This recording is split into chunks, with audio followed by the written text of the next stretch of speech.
CM Chandrababu Visakha Vizianagaram జిల్లాలో ఇవాళ పర్యటించనున్నారు. భోగాపురం గ్రీన్ఫీల్డ్ ఎయిర్పోర్టు పనుల శంకుస్థాపనకు అన్ని ఏర్పాట్లు పూర్తి చేశారు. అనంతరం బహిరంగ సభలో ప్రసంగించనున్నారు సీఎం. భోగాపురంలో ఏర్పాట్లకు సంబంధించి మరింత సమాచారం మా ప్రతినిధి నాయుడు అందిస్తారు.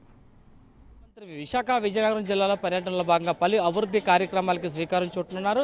భోగాపురం వద్ద గ్రీన్ఫీల్డ్ విశాఖ విమానాశ్రయాన్ని కూడా ఈ రోజు ఆయన ప్రారంభించబోతున్నారు. దీంతో పాటు అభివృద్ధి కార్యక్రమాలు కూడా ఆయన శంకుస్థాపన చేయబోతున్నారు. ఇదే అంశంపై మనతో మాట్లాడడానికి ఇప్పటికే దీనికి సంబంధించి అన్ని ఏర్పాట్లు కూడా ఇక్కడ పూర్తి చేసిన పరిస్థితి మనం చూస్తున్నాం. మనతో పాటు టీడీపీ సీనియర్ నాయకులు ఉన్నారు. వారిని మరిన్ని వివరాలు అడిగి తెలుసుకుందాం. సార్, ఎప్పటి నుంచో ఉన్న దీర్ఘకాల కళ ఈ రోజు మీకు నెరవేరబోతుంది. ఈ విమానాశ్రయం భోగాపురం ఉన్నది, మీకు దీన్ని ఎలా అనిపిస్తుంది? అందరికీ చాలా సంతోషంగా ఉంది. ఒక్క విజయనగరం జిల్లా వాసులకే కాకుండా ఇవాళ యావత్ ఆంధ్రప్రదేశ్లోనే భోగాపురం అనేది ఒక మలుమూర గ్రామంలో ఉన్నటువంటి విలేజ్.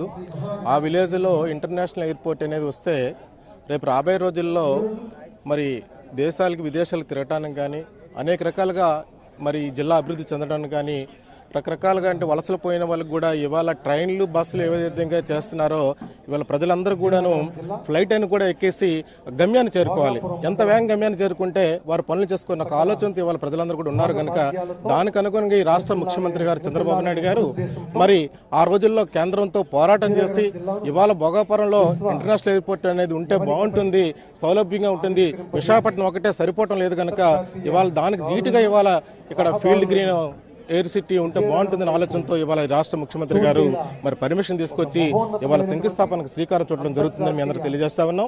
అయితే ఇవాళ ఏదైతే ప్రజలు చిరకాల వాంఛ నిలబడుతుందో ఇవాళ గత నెల రోజుల నుంచి కూడా ఈ రాష్ట్ర ముఖ్యమంత్రి గారి చేతుల మీదుగా దీనికి శంకుస్థాపన జరుగుతుంది.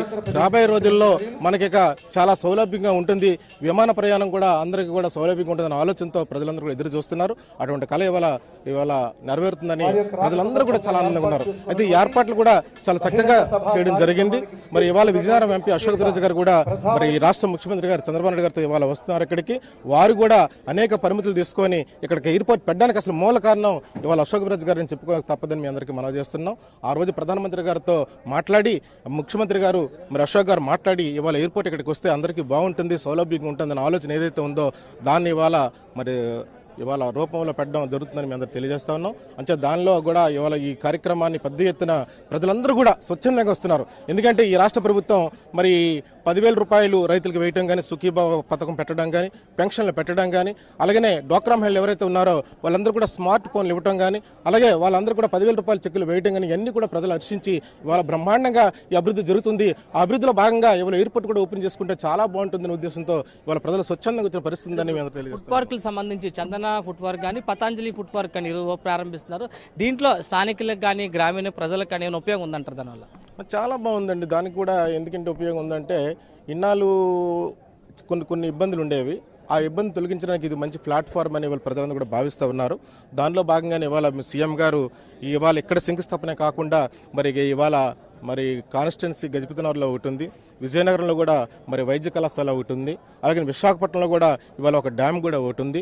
అన్ని కార్యక్రమాలు కూడా ఇవాళ ఏదైతే ఎలక్షన్ కూడా వచ్చేస్తుంది, రేపు ఎల్లుండి వచ్చేస్తుంది కనుక అతివేగంగా చేసుకుందాం శ్రీకారం చుడితే ప్రజలందరూ కూడా బ్రహ్మాండంగా ఉంటారు, సుఖ సంతోషంతో ఉండాలని రాష్ట్ర ముఖ్యమంత్రి గారు ముఖ్య కాన్సెప్ట్ అని మీ అందరికీ తెలియజేస్తా ఉన్నాం. ప్రతిపక్షాలు మాత్రం కేవలం ఎన్నికల కోసం ఇది అడవాడు చేస్తున్నారు తప్ప చిత్తశుద్ధితో చేయట్లేదని చెప్పేసి వాళ్ళు ఆరోపిస్తున్నారు. దీన్ని మీరు ఏ విధంగా దీన్ని విమర్శిస్తారు? ఇప్పుడేమి ఎన్నికలు లేవు, ఇంకా ఈ రాష్ట్రంలో 90 రోజులు ఎన్నికలకి సమయం ఉంది ఇంకాను. అయితే గత 4.5 సంవత్సరాల నుంచి కూడా ఇవతల అధికారులు కానీ ప్రజలు కానీ ప్రజల మధ్యలో ఉన్నారు. అందరూ కూడా ప్రజాప్రతినిధులు కానీ అధికారులు అందరూ కూడా ప్రజల మధ్యలో ఉన్నారు. ఎందుకు ఉన్నారంటే వాళ్ళ యొక్క బాగోగులను తెలుసుకొని ఎప్పటికప్పుడు ఎవరికి ఏం కావాలని చేసే ప్రభుత్వం ఈ రాష్ట్ర ప్రభుత్వం. అంతేగాని చేత ప్రభుత్వం కానీ మాటలు చెప్పే ప్రభుత్వం కాదు ఇది. ఎన్నికలు ఇవాళ రావడానికి ఇంకా 90 రోజుల సమయం ఉంది కనుక ఎన్నికలు ఆడబడైతే కాదు, అభివృద్ధి కార్యక్రమాలు ఇంకేమైనా అరకొరగా గ్రామాల్లో ఉండిపోయినా, జిల్లాలో ఉండిపోయినా, రాష్ట్రం ఉండిపోయినా అవన్నీ పూర్తి చేసుకొని ముందుకు వెళ్ళేటప్పుడు ఈ రాష్ట్ర ప్రభుత్వం బాగుంటుంది. రేపు పిల్లల భవిష్యత్తు బంగారు బాటలు వేసుకోవాలంటే మన అభివృద్ధి చేసినప్పుడే ఎవరైనా హర్షిస్తారు, గుర్తిస్తారని ఉద్దేశంతో ఈ రాష్ట్ర ముఖ్యమంత్రి కష్టపడిన వ్యక్తి కనుక ప్రజల ముందుకు వెళ్ళి అనేక రకాల కార్యక్రమాలు చేస్తున్నారు కనుక. అంతేగాని ఎన్నికలు వస్తున్నాయి అని ఎవరెవరో చెప్తుంటారు ప్రతిపక్షాలు, కానీ అవన్నీ కలవల కబుర్లుగా మేము కొట్టుపారేయడం జరుగుతుంది. మేము అందరూ తెలియజేస్తా ఉన్నాం. ఏదైతే ఈ రోజు ఈ అభివృద్ధి కార్యక్రమాలు జరుగుతుందో దీనికి సంబంధించి భోగాపురం దగ్గర విమానాశ్రయానికి సంబంధించి అన్ని ఏర్పాట్లు కూడా పూర్తి చేశారు. అలాగే విమానాశ్రయం శంకుస్థాపన అనంతరం ఇక్కడ పలు అభివృద్ధి కార్యక్రమాలు కూడా ఇటు విజయనగరం జిల్లాకు సంబంధించి పలు అభివృద్ధి కార్యక్రమాలకు కూడా ఇక్కడ శ్రీకారం చుట్టనున్నారు. ప్రభుత్వం కూడా చిత్తశుద్ధితోనే చేస్తుందని చెప్పేసి అభివృద్ధి సంక్షేమ పథకాలను కూడా ప్రజలకి అందాలనే ఉద్దేశంతో ఈ కార్యక్రమాలను చేపడుతుందని చెప్పి ఇక్కడ చెప్తున్న పరిస్థితి అయితే ఉంది. కెమెరామన్ శివతో నాయుడు, AP 24/7 విశాఖ.